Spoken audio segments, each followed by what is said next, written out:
Real Madrid की 26-27 की ये जो सुपर टीम बन रही है ना, ये यूरोप को हिला करके रख देगी। And I know before you jump on to the comment section end से एक जी भाई ये सेम कहानी हम जब एम्बापे ज्वाइन किया था तो भी सुने थे, ऐसा तो कुछ नहीं हुआ, 2 सीजन ट्रॉफी लेस चली गई रियल मैड्रिड। हा हा हा हा हा हा मत करना, हाँ हाँ हाँ रियल मैड्रिड करने वाली इस सीजन के आखिरी में। बिलीव मी दोस्तों when I am saying this, Mbappe जब रियल मैड्रिड ज्वाइन किया था, जो बॉल नॉलेज रखता है उसको पता था कि केवल एम्बापे जो है वो भाई रियल मैड्रिड को नहीं ठिकाने लगा पाएगा, रियल मैड्रिड की कहानी को नहीं कंप्लीट कर पाएगा किलियन एम्बापे, क्योंकि बहुत सारे होल्स थे रियल मैड्रिड में फिल करने के लिए और अकेला एम्बापे उन सारे होल्स को फिल नहीं कर। लेकिन इस सीजन जो टीम बन रही है ना, ये अपने पूरे होल्स को फिल कर दी है और उन होल्स के ऊपर अब पेड़ भी लग चुका है और उस पेड़ का फल उनको मिलने वाला है। ये मैं आपको प्योर बॉल नॉलेज से बता सकता हूं। ऐसा क्या किया है रियल मैड्रिड ने, ऐसा क्या साइनिंग हुआ है रियल मैड्रिड का, और कैसे रियल मैड्रिड ने शो कर दिया पूरे यूरोप को, यूरोप नहीं पूरे वर्ल्ड को, कि ट्रांसफर विंडो अगर चलाते हैं ना तो ऐसे चलाते हैं। Once again Florentino Perez did his thing. आज की वीडियो में डिस्कस करेंगे रियल मैड्रिड के इस कमाल के जो है वो भाई मेक ओवर के बारे में। Let's quickly begin the video without any further delay. बस डिले यहाँ पे है कि आपने सब्सक्राइब नहीं किया है चैनल को अभी तक, सब्सक्राइब का बटन दबा दीजिए, लाइक कर दीजिए वीडियो को, क्योंकि हम आपके लिए डेली 7:30 बजे खबरें, गॉसिप, ट्रांसफर न्यूज तो लेकर के आते ही हैं, लेकिन बीच में ऐसी ऐसी वीडियोस भी आ जाती हैं where we break down things for you guys. तो फुटबॉल लवर हो, सब्सक्राइब का बटन दबा करके जरूर जाए। ओके, सबसे पहले ना credit it's due where it's due. We have to give flowers to Florentino Perez। 2 season trophyless जाने के बाद फ्लोरेंटिनो पेरेस ओवर कॉन्फिडेंट होकर के अर्ली कॉल कर दिए यहाँ पे इलेक्शंस को। उन्होंने बोला ये कौन चुट्टू पुट्टू नया खिलाड़ी आया है भाई एनरिके रिकल्मे, इससे मैं लड़ाई करूंगा, आ जाए इलेक्शन में भिड़ते हैं। लेकिन एनरिके रिकल्मे ने केवल 15 दिन में ही जो है ऐसा कुछ करके दिखा दिया जिससे फ्लोरेंटिनो पेरेस समझ गया कि भाई पब्लिक उसके साथ नहीं है, पब्लिक की ओपिनियन चेंज हो रही है। वोटिंग का जब रिजल्ट आया केवल 15 दिन था एनरिके के पास जो है वो भाई अपना प्रचार करने के लिए, और 15 दिन के अंदर फ्लोरेंटिनो पेरेस केवल 70% वोट लेकर के आ पाए और ये नया कैंडिडेट केवल 15 दिन के अंदर ही भाई साहब 30% वोट लेकर के आ गया था। एंड फ्लोरेंटिनो पेरेस रियलाइज्ड कि भाई अगर मेरे को वापस से पब्लिक का दिल जीतना है तो मुझे कुछ करना पड़ेगा। एंड ऐसा समझ में आ रहा है कि उन्होंने एग्जैक्टली वो काम किया है। बिफोर दिस ट्रांसफर विंडो जितने भी ट्रांसफर्स हुए हैं वो फ्लोरेंटिनो पेरेस के थ्रू होकर के गए हैं। Whether was it you know what to sign youngsters जैसे आर्दा गुलर हो गया, फ्रांको मस्तंतुआनो हो गया, जैसे आपके फरान गार्सिया हो गया या कैरेरेस हो गया, ये जो यंगस्टर्स की साइनिंग हुई है, कामाविंगा, चुआमिनी, ये सब फ्लोरेंटिनो पेरेस के थ्रू होकर के गई। और फ्लोरेंटिनो पेरेस कहीं ना कहीं एक चेंज ला रहे थे रियल मैड्रिड में कि ये यंगस्टर्स के साथ जो है मैं कोई अच्छी टीम बनाऊंगा एंसो। लेकिन फ्लोरेंटिनो पेरेस इस सीजन रियलाइज कर लिए कि भाई जो कहानी चलती है ना उसको वैसे ही चलने देना चाहिए, कुछ बिगाड़ना नहीं चाहिए। वो रहता है ना एक कोट है कि do not fix it if it's not broke, वही सेम कहानी रियल मैड्रिड ने इस सीजन किया। अपेरेंटली रियल मैड्रिड में फ्लोरेंटिनो पेरेस ने बोला कि यार आई गेस 2 सीजन मैंने जो है वो जितने साइनिंग्स करे कोई काम नहीं किया, I am not the right guy to make signings. और इस सीजन हमको सुनने को मिल रहा है कि जितने भी साइनिंग्स हुए हैं उसमें फ्लोरेंटिनो पेरेस ने कोई भी रोक टोक नहीं करी है। जोसे मरीनियो को लेकर के आए एंड जोसे मरीनियो के ऊपर फुल ट्रस्ट देते हुए जो भी प्लेयर जोसे मरीनियो मांगा है, फ्लोरेंटिनो पेरेस के मन में डाउट होते हुए भी उसने जो है वो भाई क्लब को पहले रखा, जोसे मरीनियो की चाहत को पहले रखी और साइनिंग करी है।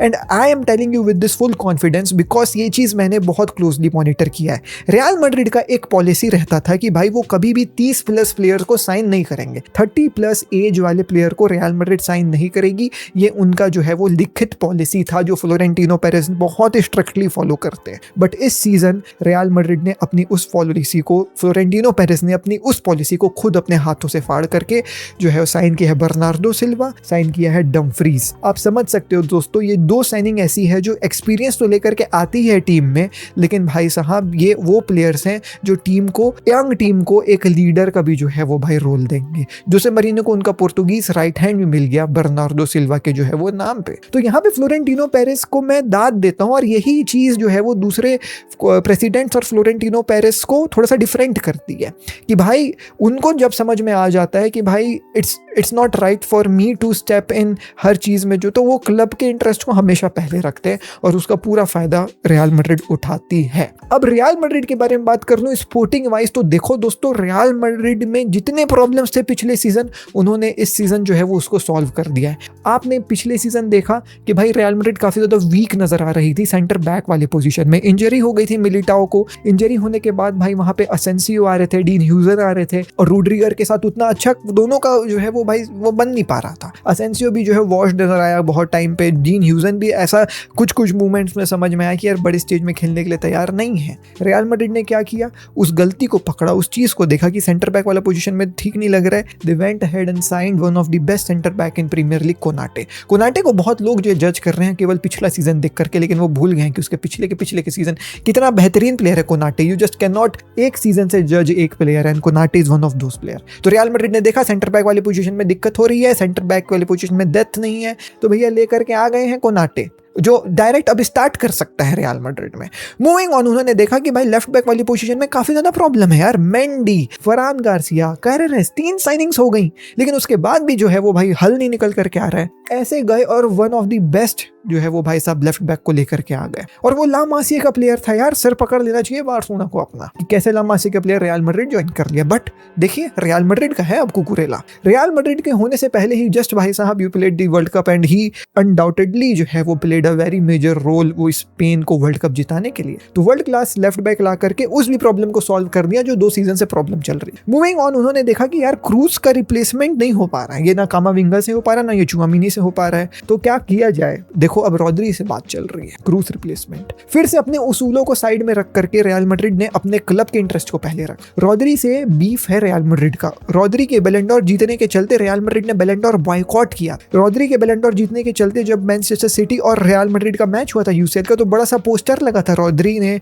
वो पोस्टर का फोटो भी खींचा था, डोंट क्राई करके विनीशियस जूनियर के लिए। तो यहाँ पे रियल मैड्रिड ने फिर से अपना जो है वो प्राइड और ईगो साइड रख करके क्लब के इंटरेस्ट को देखते हुए रॉड्री को साइन करने का फैसला लिया है, जो मोस्ट प्रोबेबली बहुत ज्यादा क्लोज है। तो देखो उन लोग जो है वो भाई वो कंट्रोल लाने के लिए रॉड्री को साइन कर लेंगे, और रॉड्री है भी नहीं है, बर्नार्डो सिल्वा तो साइन कर ही लिया ना यार, वो एक लूका मॉड्रिच वाला फाइन टच और फ्लेयर देने के लिए मिडफील्ड में विद एक्सपीरियंस। मूविंग ऑन, उन्होंने ये भी देखा कि यार राइट विंग वाली पोजीशन में थोड़ा सा प्रॉब्लम होता है क्योंकि रॉड्री को इंजर्ड हो जाता है, और उसके बाद फिर राइट विंग हमको वल्वर्डे को खिलाना पड़ता है। They went head in the market and signed Diomande, one of the most promising talent, no matter what market value कितनी भी जो है वो रही अपन को समझ में आई, 120 मिलियन लाइप्जिग मांग रही है ना, हमारे नीड हम साइन करेंगे, और रियल मैड्रिड ने वो काम किया। एंड देन उसके बाद फिर जो है वो भाई साहब आप देखें, केवल प्लेयर्स साइन ही नहीं किया है, प्लेयर्स बेचा भी है। और ऐसा नहीं है कि बहुत बड़े नाम बेच करके जो है भाई पैसे कमाए हैं रियल मैड्रिड ने, नहीं नहीं भाई साहब, उन्होंने अपने भाई ला फैब्रिका यानी कि अपने एकेडमी से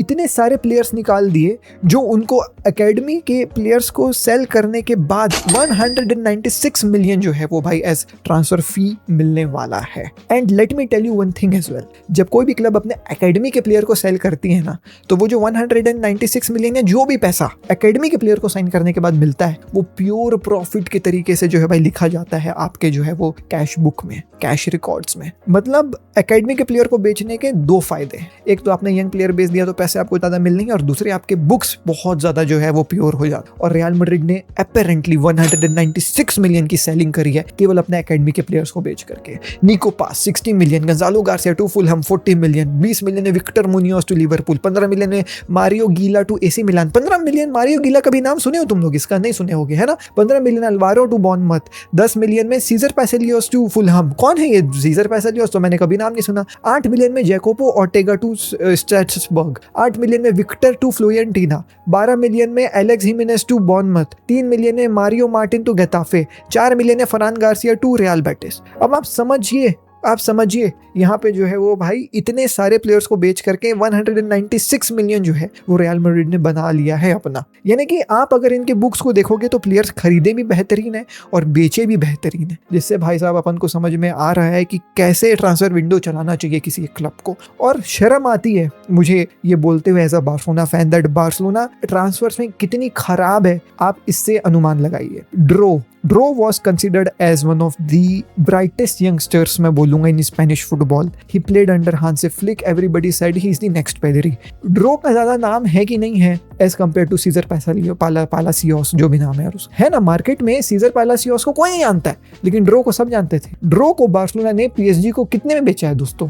8 मिलियन में। 8 मिलियन में, you heard it right. Cesar Palacios जैसा प्लेयर जो है वो भाई 10 मिलियन में फुलहम ज्वाइन किया है। ड्रो के लिए पीएसजी 6 मिलियन दे रही थी, वो तो बार्सिलोना ने हाथ पैर जोड़ा है तो 8 मिलियन मिले। ड्रो जैसा खिलाड़ी आज के मार्केट में अगर 8 मिलियन में आप बेच रहे हो ना, तो आपको शर्म से डूब के मर जाना चाहिए। And it's not just Dro for भाई, आप देखो गंजालो गार्सिया की selling, 40 million fixed fee, 30 million का सेलॉन क्लॉज। गंजालो गार्सिया जिसने पानी पिलाया एम्बाप्पे को बेंच में बैठ करके। एंड यहाँ पे बार्सिलोना का ऐसा सुनने को मिल रहा है कि फरान टोरेस को वो मोस्ट प्रोबेबली पीएसजी को बेचेंगे, और वहां पे उसका जो है वो भाई साहब वैल्यू क्या लग रहा है? 40 million. 40 million for Farhan Torres, जिसने डबल डिजिट्स में 2 सीजन गोल मारे हैं और वर्ल्ड कप जीता है 1 गोल मार करके। भाई क्या बात कर रहे हो आप यार मेरे से? गंजालो गार्सिया जैसा प्लेयर को 70 मिलियन में पीएसजी बेची है यार, और हम 40 मिलियन में फरान टोरेस को बेचने के बारे में बात कर रहे हैं। मतलब बार्सिलोना का पूरा ट्रांसफर जो है वो बहुत बेकार गया है दोस्तों। और on the other hand real Madrid का ये ट्रांसफर विंडो काफी अच्छा गया है। The difference between real Madrid के पिछले transfer Windows and this transfer window, जिससे मैं एज अ फुटबॉल फैन